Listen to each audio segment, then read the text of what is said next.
Alright, so in this video I'm going to show you how to create a graph using data from a spreadsheet, as you all will be turning in lab reports soon. This will be helpful data. You want or helpful information. You want your report to look neat, and this is a way to do that. So on Google Classroom, you all have access to this plant lab data spreadsheet. If you'll click on that,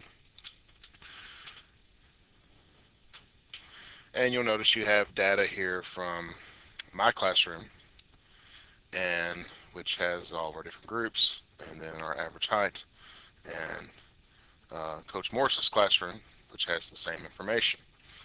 And so for your graph, what I'd like for you to have there is not only the class averages for my classroom and Coach Morris's classroom, but also for your own individual groups. So how you can do that is simply go to drive.google.com, and you may be asked to log in your um, actual account, and then you're going to create a new spreadsheet. Just go to new, see here, new sheets, click on sheets. It will open up a brand new sheet for you.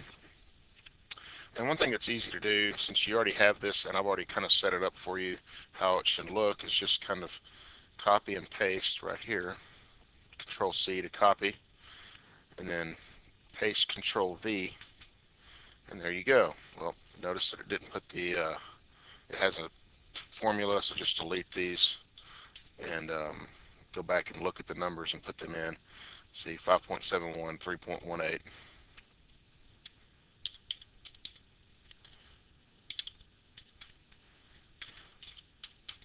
All right, and then let's see, Morse's data is 2227 and 1633.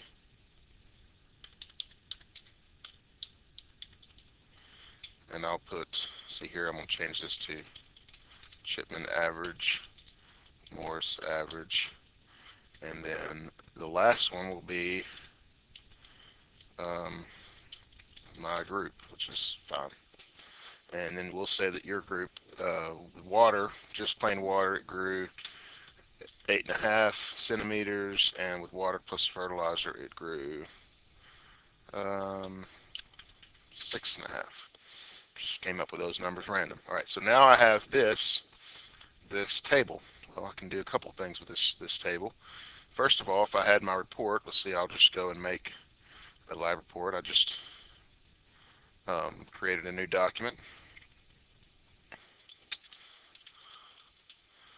and maybe I have my title page and all that stuff up there, and it's time for me to put in my information. Well, I can actually just copy and paste that information there, and it's going to ask you, do you want to link it to the spreadsheet or paste unlinked? Link it to the spreadsheet means that you can actually manipulate it and it's linked directly to that sheet. You don't want to do that. You just want a picture of that table, and so you'll paste it unlinked.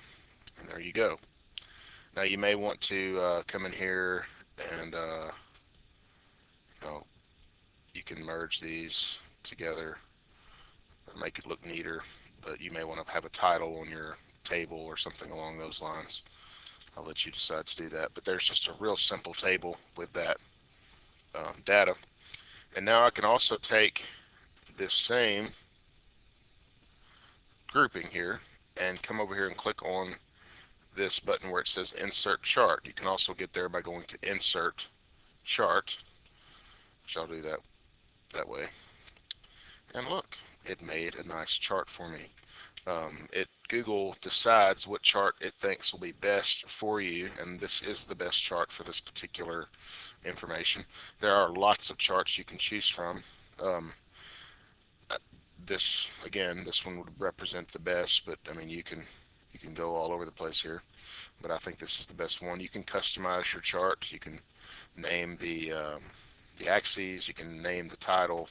You can actually just come over here and click on it and do that too, to change it. My graph, which is a stupid title, but whatever. And then you can come over here and change the colors for those of you who guys like to do that kind of piddly weird crap, you are welcome to do that in here as well. But the main part is that you have this nice looking graph. Now, how do you get this onto your paper? Well, you just click on it like this. Control C, which is again copy, and then Control V. And again, it's asking the same question. You don't want to link it. You just want a picture of your graph. So paste unlinked. And then I have this beautiful picture of my graph. I can manipulate this. I can make it small like you guys do when you make your own graphs, or I can make it real nice and big and clear, which is probably what you should do. And there you go. So if you have any questions, you can come see me about it, but I feel like this is a pretty simple way to make your papers look very neat.